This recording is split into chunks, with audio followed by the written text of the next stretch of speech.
be talking about the trading day for today. I'm recording this on June 16th, 2023. And so let's talk about what's going on in the market. So in the previous video I did yesterday, I talked about the Federal Reserve and how they were doing their pause and how it may affect markets. Now, how the equity market is moving towards a very bullish situation. Now, if you listen to some of the pundits on the news networks, especially Bloomberg and CNBC, maybe even Fox Business, you'll start hearing, well, maybe we're going to go into a recession and all this. The bottom line is that I think that the Federal Reserve is going to maybe do one more rate hike, but they are not going to reverse their rate hikes and do cutting this year at all. And it's very possible that they don't even do it in 2024. The reverse probably will take place in 2025. This epoch of the bearish market, going all the way back to September, October of last year is when it kind of started. Most people, even myself, at that time were thinking, okay, we were going to go into a bearish market and we would actually see a recession. That did not take place, even as the Federal Reserve was raising rates. Yes, certain sectors may have, some, unique issues. For example, tech. During this bear market that we're now going into a bullish market, but during the bear market, the recent bear market, we had a lot of tech jobs that were lost, right? But then all of a sudden, the AI news starts to come out with ChatGPT and generative AI. I should do another video about AI because I did some postdoctoral stuff on AI that was tied to my dissertation. But the bottom line here is that AI is running the story for tech, and so a lot of money flew into that. That's the next big investment. The gains in AI, the big gains in AI, we're not gonna see much of. They just integrated Bing with kind of like a search, like Bing Chat. What is it called? Chat.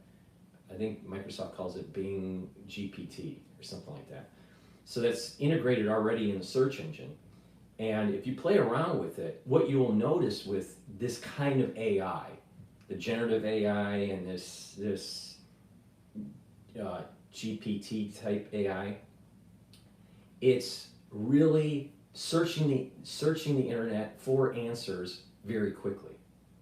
So if someone was doing some research, right, before this GPT thing, you would have to go to multiple sites, multiple sources, copy paste, do a citation thing. So this Bing GPT is just a very quick way to do that. Some of it may not be accurate. What is unique as we're moving forward is in the arts and in marketing, where they can generate pictures or generate videos, based on some sort of data set. There was a recent article that took place that was interesting, and it shows the bias actually of AI, where they took 10 universities and what the AI thought a male or female that was going to those universities looked like. It's interesting to see. Maybe some people have seen this article, but AI is in its infancy stage in terms of adding efficiency to corporations. There's a big flood of money flowing in, and that's what reversed the lost jobs in tech during this bear market. So that's kind of a unique situation. Other markets haven't seen a whole lot of job losses. Therefore, we still have an unemployment rate below the natural unemployment rate. Now, in standard economic models, the natural unemployment rate is about 5%. So if you're over 5%, then you have too many people that are unemployed. If you're below 5%, you are running a hot economy, especially when you couple that with inflation. So the Federal Reserve was trying to raise rates to fight this issue. I still hold, even though this is maybe an old economic model, but the idea that 5% is roughly your natural unemployment rate. Maybe because of technology and more goods and services, maybe that needs to be changed, but that standard rate of 5% as the natural unemployment rate has been around for a long time, and that's kind of the doctrine, right? So so a lot of money is flowing in, and people are saying, oh, there's going to be a recession. There was going to be a recession going all the way back to September or October of last year, that it was coming. It's coming. So the bottom line is it hasn't happened. And inflation still is a problem, but it's less of a problem as time goes on. If oil goes past 80, then that's going to be additional inflationary pressures, and what we'll see is a Federal Reserve that will continue to tighten.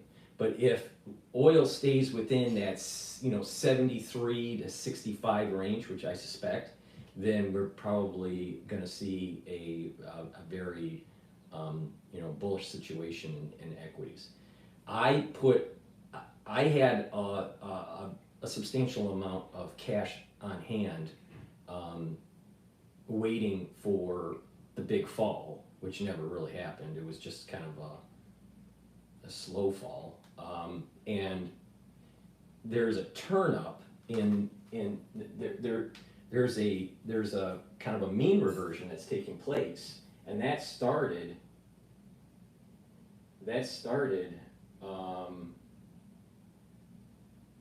around October of last year. I'm sorry, when I said that the bear market started in around late 2022. I'm sorry, late 2021. Starts around 2022. So for a full year, you had kind of like this downward, but there was volatility. The bottom line here is that we're starting to mean revert up on the S&P 500, and that is September of last year is when that starts. Okay, so with that, it broke a very important resistance point, which is the 23% retracement on the 2015 Fibonacci and the 2019 Fibonacci. Why are those two important? Well, we had the crash because of the crisis, the pandemic, and then in 2015 there was a large correction that took place. So those two things really are important. They kind of overlay. But we broke that resistance point, and because we broke that resistance point, it's going to be bullish. So what I did over time, I've been trickling in money into the S&P 500 in the passive portfolio. Well, once it broke the resistance level, I'm all in now, all right, in cash. Cash moved all the way into the S&P 500. So on my passive portfolio, I am 100% in on that. Now there's an active part of the portfolio that's in and out of things all the time. All right. So I want to go over the market as of, it's almost 10 o'clock. VIX is low. That's very bullish for equities. It's running at around 14.4. It's going to be like that for a while, Usually what happens every 2 to 3 months, there's a spike and then it comes back down. So it's heteroscedastic is what it's called. So there's an asymmetry that's going on in the volatility market. So we're going to be in a non-volatile market for a little bit. that means that the equities are going to continue to go up, and we are going to test the high of S&P 500 this year. All right, it's probably going to test it and then fight it and then come back down and then, you know, come and then burst past. That's why we're probably going to see the highest S&P 500 that we've ever seen this year. Now, the oil is trading at 70.7. So that's WTI. Now, that again is in that range that I said. It's about 73 to 65 is kind of like the Goldilocks trading range to prevent energy inflationary pressure. All right, so as long as it's below 73, we're probably going to be okay in terms of inflationary pressure. Now, I want to take a look at my other indicator, which is the currency market for yen. Now that's trading at 141. Now remember what I said, that when you look at the USD yen trade, if the yen is weakening, that is usually a sign of risk taking. That coincides with what we're seeing in the energy market, that coincides with the VIX, and that coincides with the S&P 500 futures market. So what we have here is another bullish signal. If the yen starts to strengthen and you start seeing the VIX start to increase in volatility, then you're talking about you know, a little bit more volatility in the S&P 500. It's not going to be smooth sailing in the S&P 500 and equities, but what we'll have is this kind of wall of worries, you know, kind of climb. I believe that we're out of the bearish market and we're in the new bull market. Now, how am I playing it in the active trading portfolio? All right, so what I do, I primarily am a macro trader. I don't look at micro stuff like an individual stock. The reason being is that it has an idiosyncratic risk on top of systemic risk. Systemic risk is what's the overall risk in the market. Idiosyncratic risk is additional risk because of that particular company, right? It's too volatile. That's people can do it, but I'm more macro. I commodities or indexes or ETFs and stuff like that. So I'm looking at the oil market right now. I closed my active positions in my straddle for the S&P 500 leverage. So made money on that. Right now I have, I'm more heavy on my positions for shorting the oil market than my positions on longing the oil market. So it's not a 100% straddle. It's a little bit heavier on the short side of it. So, you know, it's been bouncing back and forth, but that's where I'm at right now. So I have positions in DRIP, and I have positions in USO, and what else? What was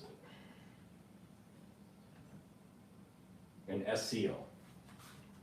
So that's how I'm playing it right now.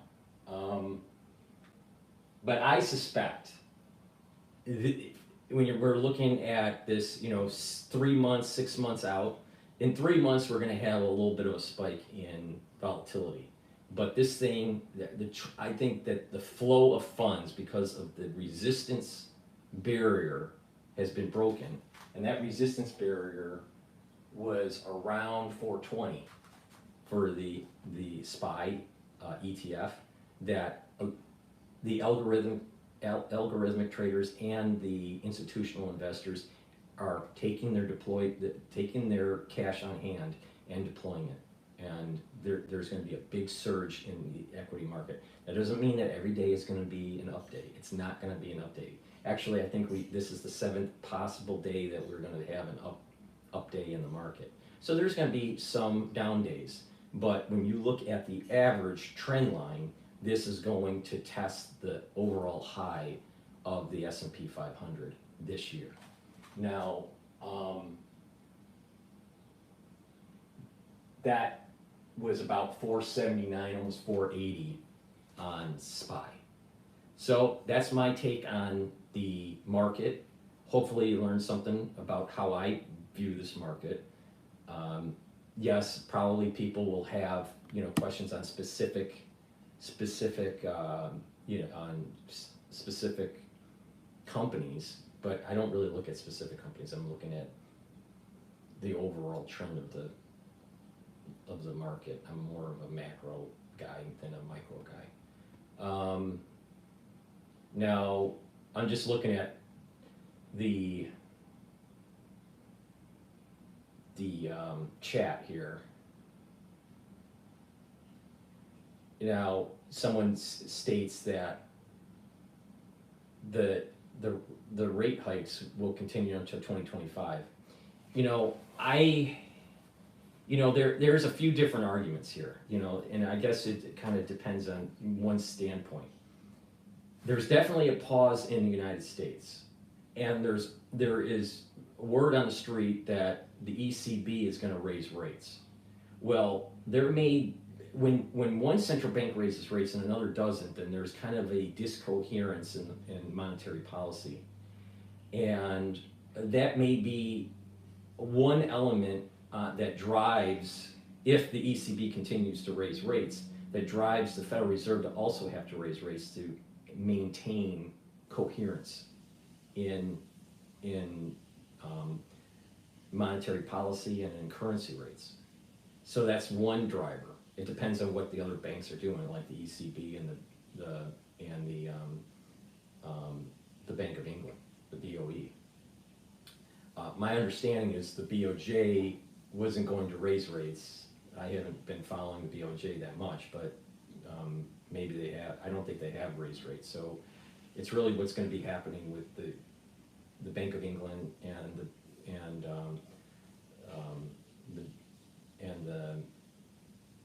the European Central Bank.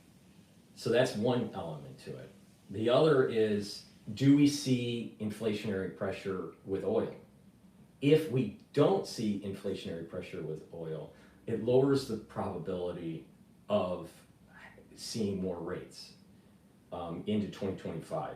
I think that we're going to see one more, possibly even two more rate hikes in the United States.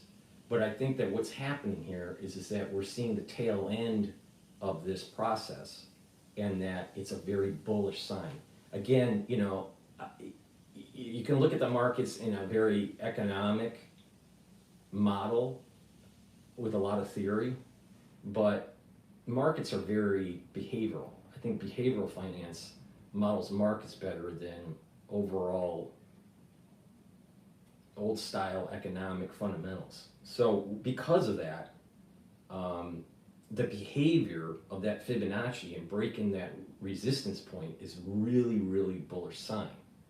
So we could still have an overall trend in the equity market, even with increased rate hikes, because the equity market is always pricing in future earnings, right? So we're dealing with in the future. We're not dealing in the present, even though we look at price, spot price, as a present situation, but it's really baked in future earnings, right? It's all net present value kind of stuff. Based on what's going to be happening in the future. So, but I do think that, are we done with rate hikes this year? Probably not. We'll probably see one or two more this year.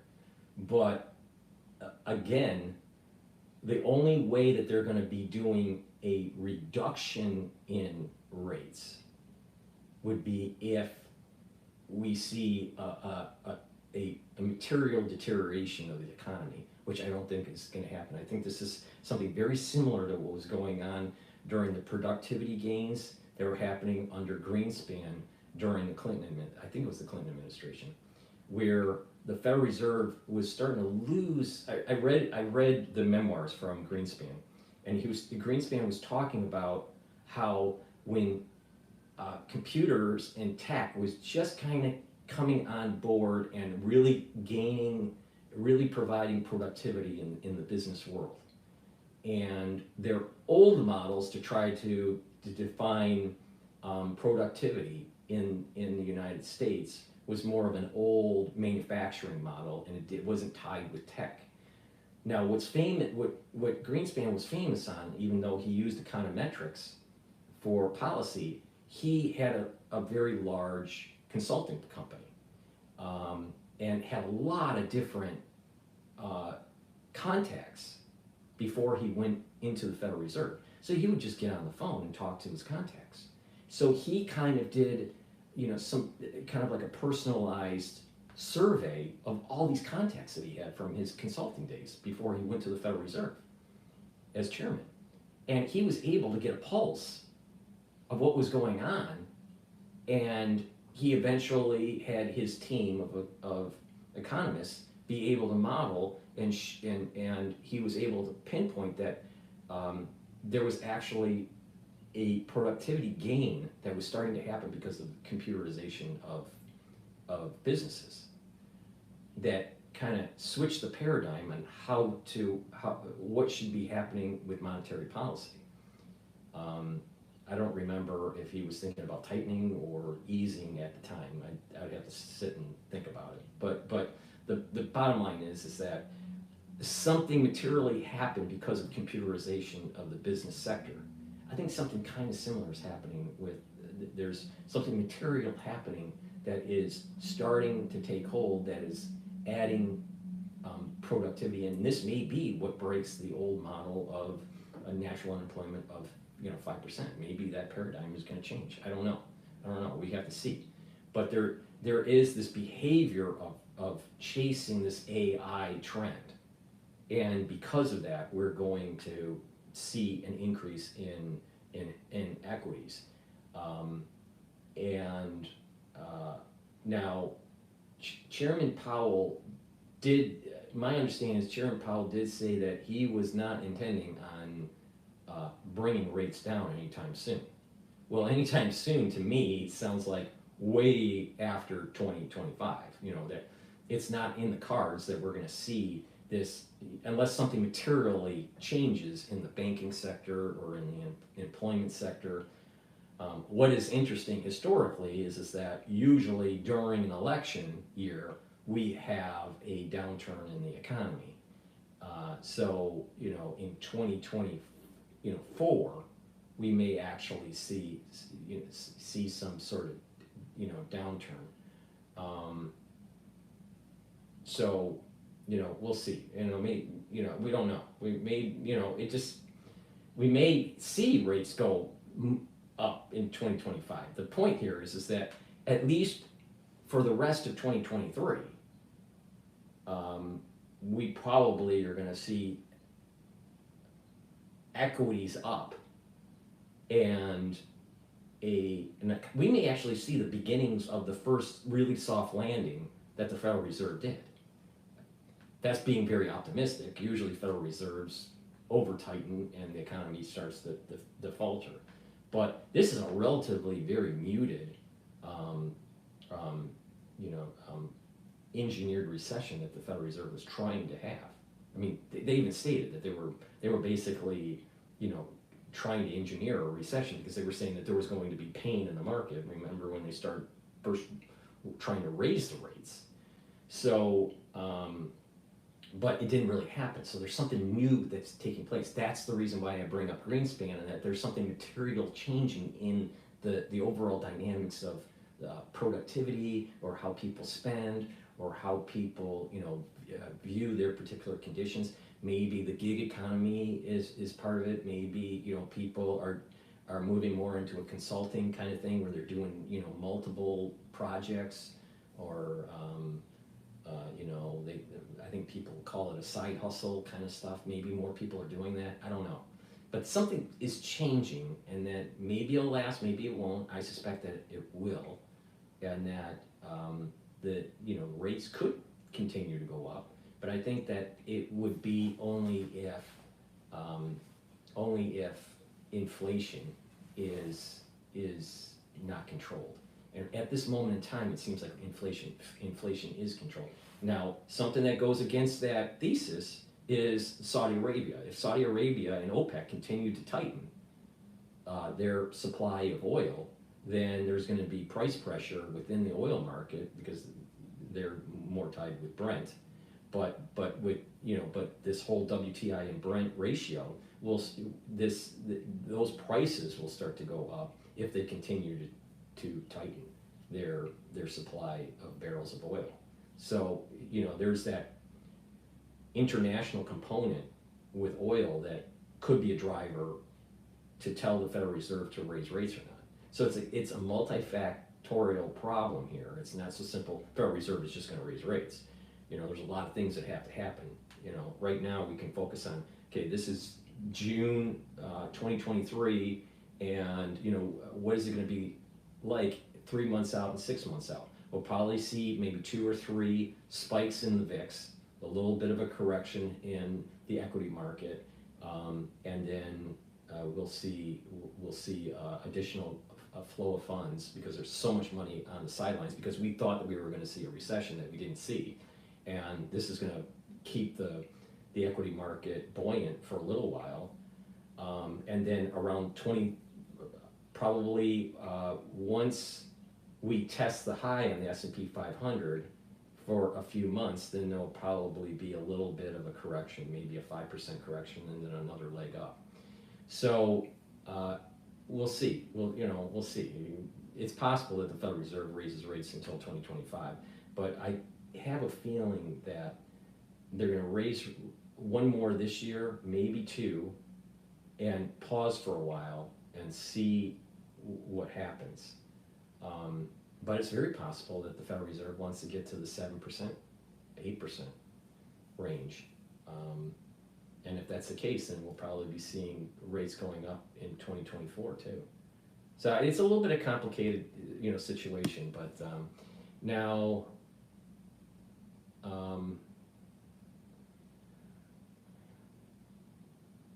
in terms of universal basic income, you know, this is I'm against universal basic income because I think what's happening is there is that social contract is starting to break down in society where people can't get jobs to be able to support their family, and that a socialistic system is coming in to, you know, to try to be a floor for a universal basic income, and that in itself over time is inflationary and destabilizing and not very productive for the economy. Obviously we need to have safety nets for people that are unemployed, and maybe unemployment insurance should be extended. But universal basic income, I'm against. Now, this goes into the whole singularity stuff and artificial intelligence. If it takes jobs away, and there are more people being laid off, and opportunities aren't there for them to plug into to provide for their family, then the socialists will come in and say, well, this is our solution to it. And what will happen is that you're going to have this sea change. There's going to be the erosion of the middle class, and you're going to have the poor, and you're going to have the uber wealthy, and the erosion of the middle class. Now we're starting to get into social engineering, and there's a group of people out there. Some of them are very wealthy, and some that have a lot of political power that want to gut the middle class. And one of those means is get people dependent on the government, and then you will be more beholden to the government. And I think universal basic income, UBI, is one of those tools that the powerful are trying to use to get people more dependent on government. But if you take a look at any time in history in the United States, even the very first settlers that came to the United States, you could, America is half full and half empty, right? Those first settlers came and they barely survived because they didn't know the growing seasons. They weren't fully prepared. The attrition rate in terms of the death rate of these new settlers were extremely high. In terms of disease and in terms of famine. But there was this will to continue on, right? So this is kind of part of the whole ethos of the United States. It's always been rough, but perseverance, the grit of the American spirit prevailed. And that starts at the very moment of settling in the New World.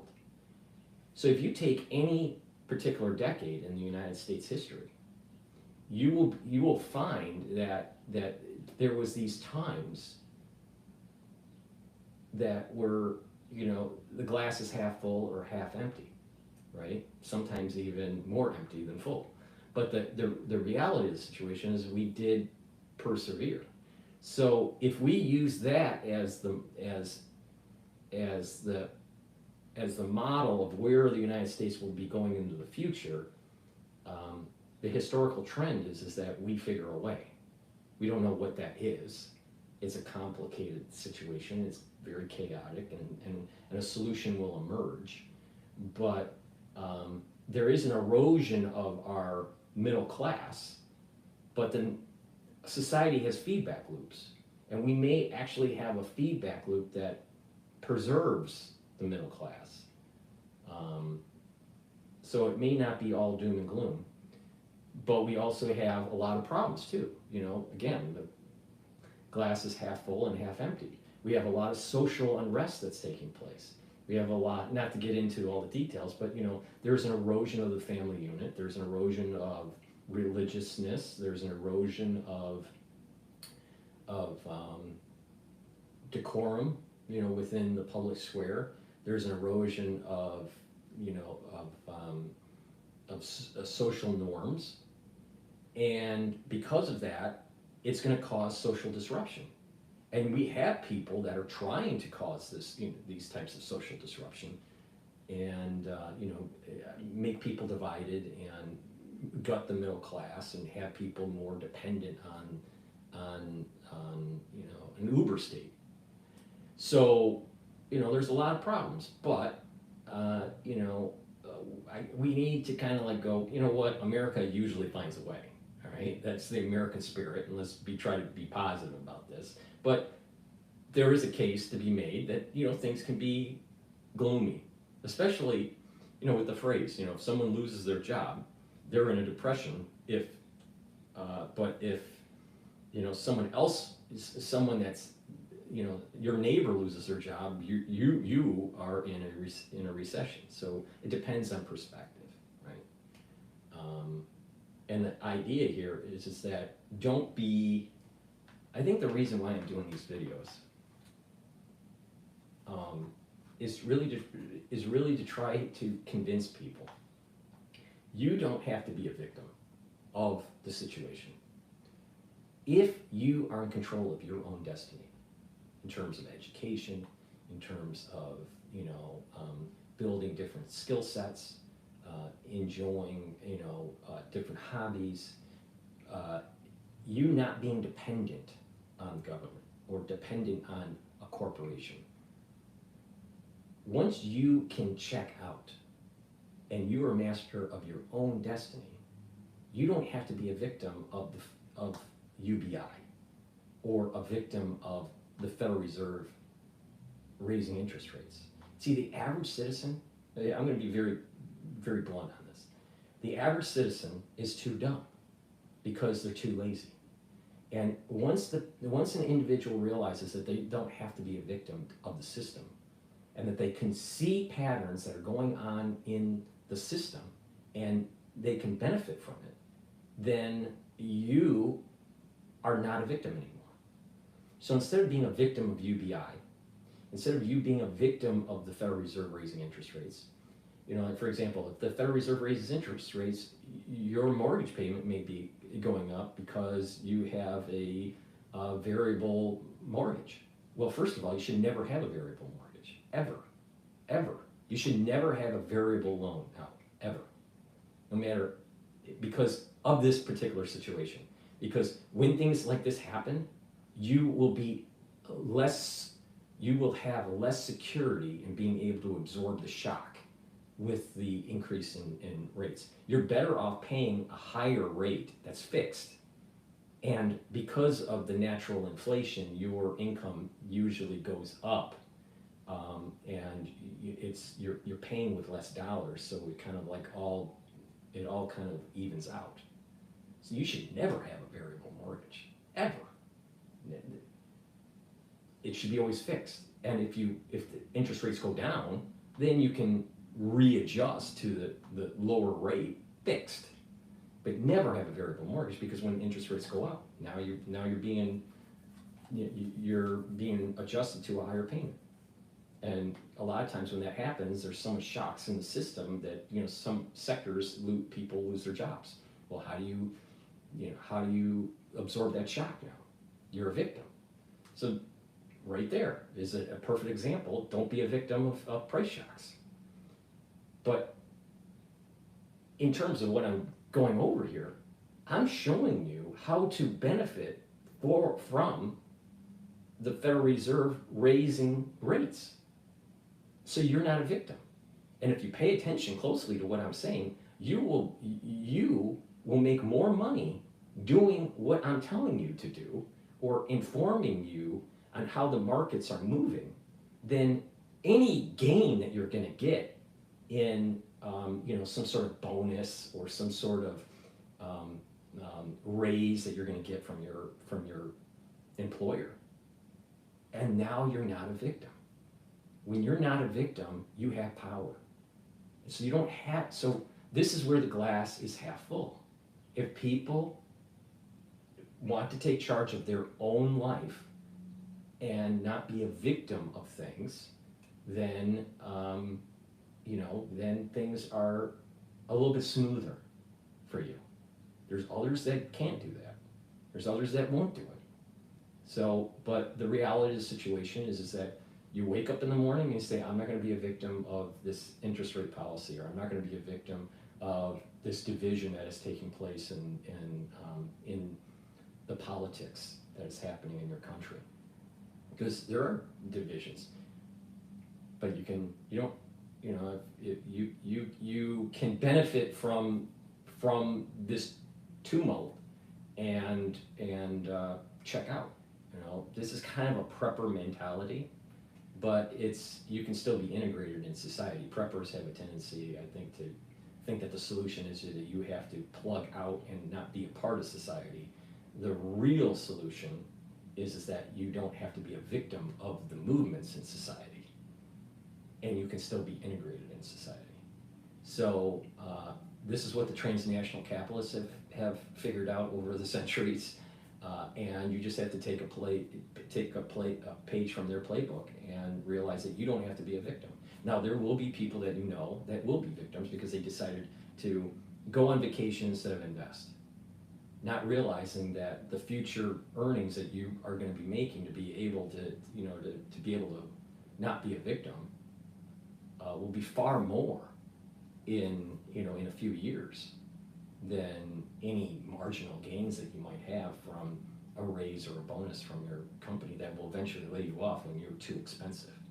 So don't be a victim. All right, that's the key of, I think, that of what I'm trying to do here. So I'm against UBI. I do think that there needs to be a safety net for individuals that that do go through unemployment. I think that the unemployment um, compensation probably should be higher, and it should last longer, and especially should help with with retraining if individuals need to be retrained for different industries. That's how to solve it. It's not UBI. That's a socialistic perspective on gutting the middle class and making society less productive. And we don't want to turn into a welfare. That's basically the beginnings of a welfare state. Don't be a victim. That's my take on it. Now, yeah, that's about all the questions out there for me to really address. So thank you for listening. This is a live session, but this will be on the other channels once it's available. And hopefully you learned something, that I think that the equity market is a strong buy. There's going to be some volatility, right? But in the long term, when I say long term, within the 6 to 12 months, that's not really long term, but I mean that's really short term. But it's all based on perspective. But 6 to 12 months from now, I think you're going to look back and you're going to go, wow, that Paul was right. About the floor and the ceiling of the Fibonacci sequences that were taking place from 2019 and 2015, and we just broke the resistance point on that Fib sequence for both the 2015 and the 2019 Fibs. That is a very strong algorithmic trading buy, and money managers are chasing it now. And I think we have just seen the end of the bear market. Time will tell. Maybe I'm wrong, maybe I'm right, but I think I'm right. And not only that, I put a lot of money into the S&P 500 just recently. So thank you for listening. Please subscribe to all my channels. I have 3 channels on YouTube. All right. So click the link in the description. I'm not sure on the live version I still have to put the links in, but on the replay the links will be there. So click the link, and please subscribe to all my YouTube channels. I also have links in the description for Brighteon, Bitchute, and Rumble. Make sure that you have those subscribed, because there are certain things that I say that I can't keep on YouTube. I'm not going to bring it up, but you know what that is. And but it's important to continue the discussion as we evolve through 2023, 2024, 2025, right? I think those are important. So make sure you subscribe to all the channels. You can help by subscribing for a nominal fee on Patreon to help support my coverage of the news. And please go to my store, the-studio-reykjavik.com. Links are in the description, and you will be able to get health products that will get your body closer to homeostasis, get your body to heal, get your body to slow down its aging, and you're going to have more energy and more vitality. Some of the products I offer are like soaps. I have many different types of nano silver soaps of different scents. This one is peppermint, but I have a lot lemongrass and a lot of different scents. I have 2 different probiotics. This one is the tablet form, but I also have a powdered form. But getting a good probiotic and doing that every day will get your gut being able to process nutrients properly, be able to absorb nutrients properly.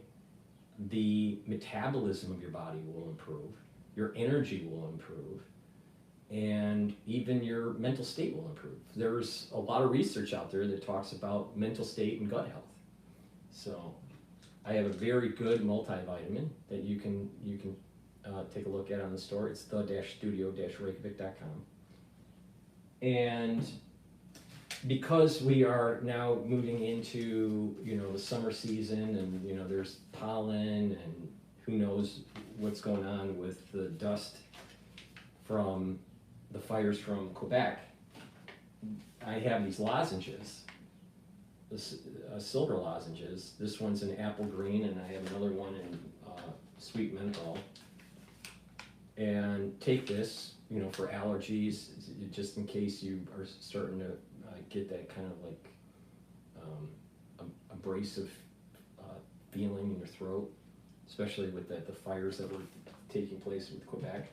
But people have allergies these days, and having that lozenge kind of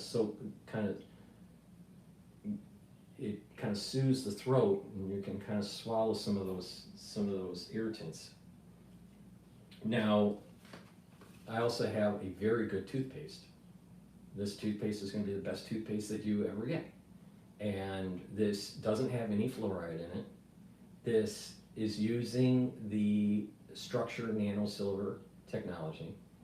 And what will happen is that this is neutralizing pathogens. It's whitening the teeth, right? And it doesn't have the fluoride, so it doesn't give you that toxicity problem. But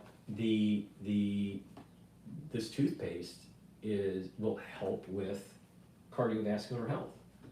A lot of people don't realize that oral hygiene is a big component to cardiovascular health. And getting really good toothpaste and using it is a must, not just for proper dental health, but also cardiovascular health.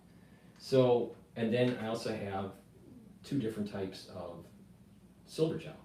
Now, what's important with the silver gel is that it can help with abrasions. It'll help heal quicker, or cuts, scrapes. You can use it as skincare on your face, or on your body, as a daily routine. I couple this with collagen and my vitamin C and C60 and resveratrol, and that is my advanced skincare box that people can get. And the reason why that works is that the collagen helps to build the underlying layer of your skin, the dermal layer, right? But you have to take vitamin C and drink water, about 64 ounces of water daily, to be able to build that matrix, right? And this is topical, so you put so the vitamin C, the resveratrol, and the collagen help below the surface, and the silver is helping above the surface, neutralizing pathogens, tightening the skin, and healing some of the problem areas that may be inflamed in some way. So if you do that, you are able to improve your skin health if you're doing this on a regular basis. So I use this every day. You can get the collagen, put it in, I actually put the collagen in hummus. I have hummus every day for lunch. So I put the collagen in the hummus. It's a powder. It's a kind of a powder form. So just a cup, and then you put the collagen and mix it. The C60 is important because it's a strong antioxidant, and it will improve the lower level of your skin, because your upper level is more keratin, and people don't realize this, but we're kind of watertight, right? We have this. Our skin has different layers, and that the highest layer has the highest level of keratin. And as you get to the surface of the skin, the cells are actually dead, and then they flake off. So the lower you go, the more you get to the basal layer, where that's where it's regenerated. That's where your adult stem cells are. So you want that basal layer to be as healthy as possible.